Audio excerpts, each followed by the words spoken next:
नमस्कार। मैं सुलोचना अपने YouTube चैनल में एक बार फिर से आप सबका स्वागत करती हूँ, तहे दिल से स्वागत करती हूँ। आज मैं बहुत दिनों के बाद अपना वीडियो बना रही हूँ, इसलिए माफ़ी चाहती हूँ।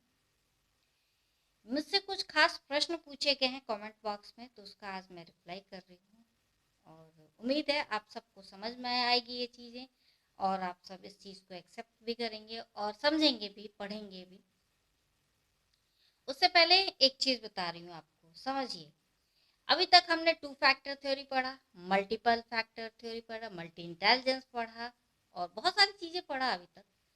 लेकिन एक तत्व थ्योरी भी है और उस थ्योरी को देने वाले कोई और नहीं बिने साइमन है और इसका तहे दिल से स्वीकृत किया टर्मन और उनके स्टर्न नाम के सहयोगी ने। इन दोनों ने इस चीज को माना।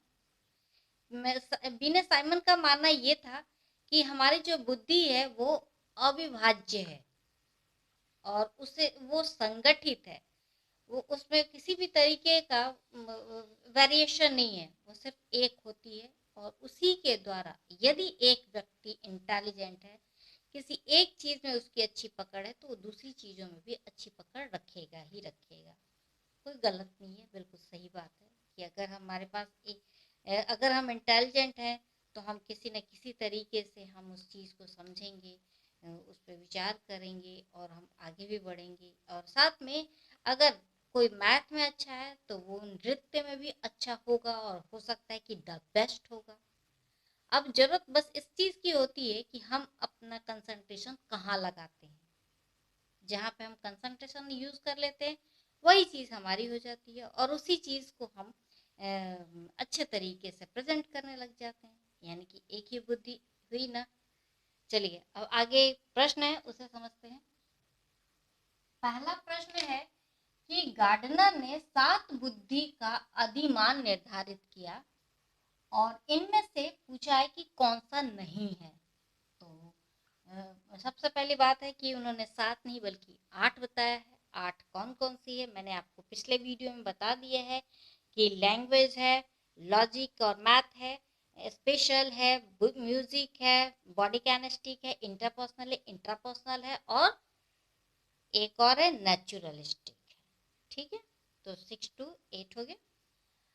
अब यहाँ पे ऑप्शंस हैं कि स्थान संबंधी होगा, अंतर्वैयक्तिक होगा, भाषात्मक होगा या फिर भावनात्मक होगा। देखिए भाषात्मक तो उन्होंने दिया ही है, अंतर्वैयक्तिक भी दिया है और अंतर्वैयक्तिक के अंतर्गत उन्होंने भावनात्मक की भी बात की है कि हमारी बुद्धि जो होती है, हम किसी भी चीज के व्यक्ति के अपने से अलग व्यक्ति या मैं आपकी समझ सकती हूँ या किसी और की समझ सकती है या आप मेरी समझ, मतलब खुद से बाहर जितने लोग हैं उनके जो भावनाएं हैं, उनकी जो चाहते हैं, उनके व्यवहार के द्वारा जो झलक उठता है उसे हम समझते हैं। तो ये सारी चीजें तो हैं उनके सिद्धांत में, नहीं है तो क्या नहीं है, स्थान नहीं है। ठीक है, स्थान से संबंधित नहीं बताया। अगला प्रश्न है कि निम्न में से किस मनोवैज्ञानिक ने संवेगात्मक बुद्धि पर काम किया था। यहाँ पे ऑप्शन है गार्डनर है, डैनियल गोलमैन है, जॉन डी मेयर पीटर है या इनमें से कोई भी नहीं है। देखिए गार्डनर तो नहीं है क्योंकि उन्होंने संवेगात्मक बुद्धि की मैंने पूरी पढ़ा दी आपको थ्योरी, आपको कहीं दिखी नहीं, दिखी होगी। यहाँ पे ऑप्शन जो बी है वह है डैनियल गोलमैन, ये होगा। क्यों? क्योंकि इन्होंने इमोशनल इंटेलिजेंस पे पूरी एक किताब ही लिखी है, संवेगात्मक बुद्धि पर पूरी उन्होंने एक किताब ही लिखी है और इसका सीधा मतलब है कि गोलमैन ही है इसके इस प्रश्न के उत्तर। अगला प्रश्न है कि गार्डनर के सिद्धांत से संबंधित ये प्रश्न है कि लेखन में कौन सी बुद्धि अच्छी होने की संभावना है। तो यहाँ ऑप्शन है भाषाई है, तार्किक है, संगीत है, कौन सा होगा। यहाँ पे बिल्कुल प्रश्न बिल्कुल क्लियर है, यहाँ पे उत्तर होगा भाषाई। क्यों? क्योंकि तार्किक होगा नहीं, लेखन का काम है यानी कम्युनिकेशन का काम है, लिखना पढ़ना, किसी से बातचीत करना, यहाँ पे भाषा काम आती है। कम्युनिकेशन जहाँ है या वहाँ वर्बल हो या नॉन वर्बल हो, वहाँ पे भाषा ही काम आएगी। भाषा हो सकती है कि हम वर्बल तरीके से बोल करके बोले या फिर किसी तरीके से इशारों में समझाएं, तो वहाँ पे लिखना पढ़ना जहाँ पे आएगा वहाँ पे भाषा ही आ जाएगा। उत्तर क्लियर हो गया। नेक्स्ट है, गार्डनर के अनुसार किसके अंतर्गत दूसरों के व्यवहार, भाव और चाहत को हम समझ सकते हैं? तो यहाँ पे ऑप्शन है, पहला है बॉडी कैनेस्टिक, दूसरा है इंटरपर्सनल,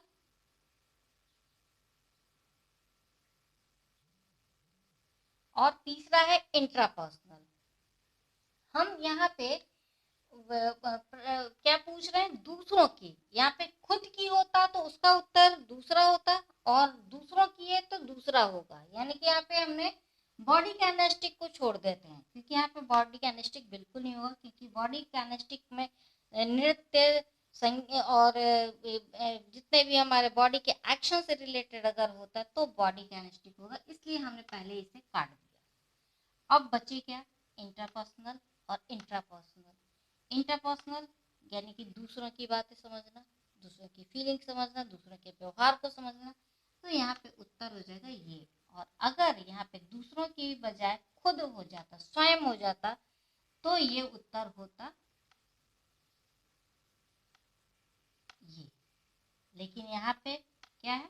दूसरे। तो इसका अर्थ हो गया कि यहाँ पे इंट्रापर्सनल होगा। ठीक है। अगर कुछ भी क्लैरिटी नहीं हो तो कमेंट बॉक्स में डालिए, मैं उसका क्लैरिटी आप सबको दूंगी। ठीक है। अब एक प्रश्न है मेरे सामने कि हालांकि मैंने इस चीज को अभी तक पढ़ाया नहीं है, पर फिर भी उसका मैं आंसर आप सबको दे रही हूँ। एक प्रश्न और है कि व्हाट इज पेडागॉजी? ठीक है, पेडागॉजी क्या है? यहाँ पे उसमें ऑप्शंस दिए गए हैं, मार्गदर्शन करना,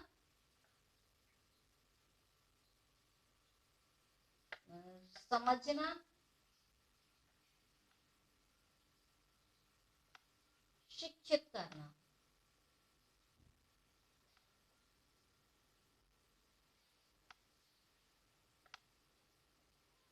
ठीक है। अब पेडागॉजी को सबसे पहले समझते हैं। पेडागॉजी का मतलब है शिक्षा शास्त्र। शिक्षा शास्त्र में क्या होता है? किसी को भी हम कुछ समझाते हैं, सिखाते हैं। हाउ टू टीच, किस तरीके से पढ़ाएं, किस तरीके से पढ़ाएं कि जो लर्नर है, अधिगम करता है, वो अच्छे तरीके से समझ सके। तो यहाँ पे उत्तर क्या होगा? सीधी सी बात है, शिक्षित करना। ये है शिक्षण शास्त्र। और शिक्षण में क्या होता है? शिक्षित किया जाता है, मार्गदर्शन नहीं होगा। बच्चे को समझने की जरूरत है, लेकिन सबसे ज्यादा प्रायोरिटी किसको दी जाएगी? तो यहाँ पे शिक्षित करने की दी जाएगी। मार्गदर्शन भी हो सकता था, क्यों? क्योंकि हम जब किसी को शिक्षण देते हैं तो कुछ ना कुछ कहीं ना कहीं मार्गदर्शन देते हैं। लेकिन मार्गदर्शन का अर्थ ये हो गया कि आपके सामने कोई अपनी परेशानी ले करके आता है और वो बताता है कि मेरी परेशानी है, तो आप उसको सही रास्ता दिखा देते हैं। लेकिन यहाँ पे मार्गदर्शन नहीं हो रहा, समझना है नहीं, समझना है बच्चों को, लेकिन पढ़ाते समय समझना है कि वो किस तरीके से क्या है। लेकिन यहाँ पे मेन उद्देश्य क्या है? शिक्षित करना। ठीक है। तो यहाँ पे मैंने उत्तर ले लिया, शिक्षित करना। इसके अलावा बहुत सारे अभी प्रश्न हैं हमारे पास, तो उन सब का भी मैं एक एक करके लूंगी। टर्न आएगा, सभी प्रश्नों का आएगा। और अभी इंटेलिजेंस का जो थ्योरी है और बहुत सारे कॉन्सेप्ट्स हैं, उन सब चीज़ों को मैं अब दूंगी, बहुत जल्दी रिलीज करूंगी उस वीडियो को भी। तो इस वीडियो को आप लोग समझिए, ध्यान से पढ़िए और अच्छे से तैयारी कीजिए। लॉकडाउन खत्म होने ही वाला है, एग्जाम भी हो सकता है जल्द से जल्द। तो मैं अगले वीडियो की तैयारी करने जा रही हूँ, तब तक के लिए नमस्कार।